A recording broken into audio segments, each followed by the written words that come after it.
Hello and welcome to another Brick Digest. Today we're going to be talking about this. This is set 75114. It is First Order Stormtrooper. It retails for $14.99. It comes with 81 pieces, which means it is a shocking 18.5 pence per piece. This is one of the many buildable figures in the Star Wars range that LEGO are currently making available. There are two variations on the Stormtrooper. This is the normal First Order Stormtrooper. There is also a Commander as well. And there's a range of figures from The Force Awakens, but also from the original trilogy and the prequel trilogy as well. So that's it. Let's get building.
And we are back, and here is the completed figure. As you can see, it's standing on the table in front of me, freely standing, posed with gun facing out.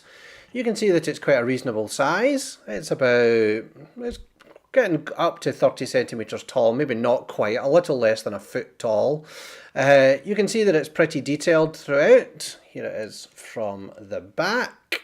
Throughout all the joints in it, like the knee joints, etc., are all bendable. It's built around a kind of exoskeleton figure with each of these plastic coverings then on front to cover it up and give it the detail. The head is a single piece, so it comes off, and you can see it's all these Lego ball joints on both sides so that they can fit together and then move around, and that means that you have a reasonable range of poses that you can put it in. Unfortunately though, because of the way that the plastic coverings are on them, it's very easy to put it in a position where these things start to snap off. I think if I was a child playing with this and trying to get it into various positions, I might find that these plastic bits kind of pop off easier than you would like. It actually reminds me a lot of a kids' toy range at the moment, which is superhero mashers, where you can take off each of the different body parts of each of these Marvel superheroes and mix them together into different models. There's a good opportunity for these to be the same, and these are actually more detailed than the superhero mashers, which means that for a kid, you could get a pretty good mix of putting Darth Vader's head, for example, from one of the other models onto this Stormtrooper. But the fact that these bits pop off a little too easily means that it would be very simple to end up with nothing but an exoskeleton and not actually have the figure that you started with. I will admit though that these are much better than I thought they were going to be. I think when I saw them originally, I thought that they were a bit of a waste, that they were probably overpriced. Like I said at the start, 18.5 pence per piece is pushing it, even for Star Wars Lego. But actually when they're built, I actually think they're actually quite nice. They're certainly much more display pieces rather than toys, I would say. I would think if I gave this one to Noah, very quickly all of these covers would have fallen off, and it's probably not good. Maybe for an older child who can easily pop them back on again, that would be worth it, but could they really be bothered constantly popping them back on? I think if you were to clash some of these together, even, you would have bits flying everywhere.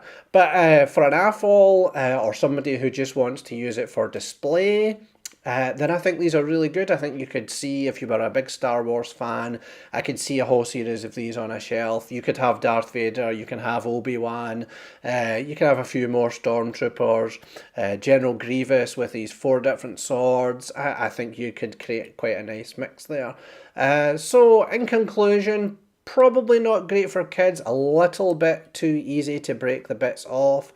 From a build point of view, pretty straightforward. You're not going to have any difficulty there. You'll probably snap it together almost without looking at the instructions, to be honest, because most of the PCs only have one place that they can go, and it's all molded, it's all single molded plastic PCs.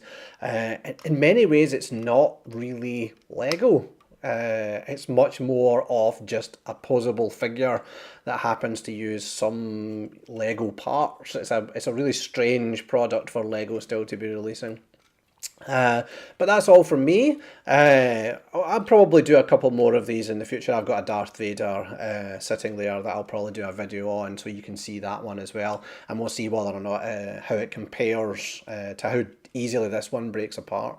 But if you would like to follow us, then please do go to facebook.com/brickdigest.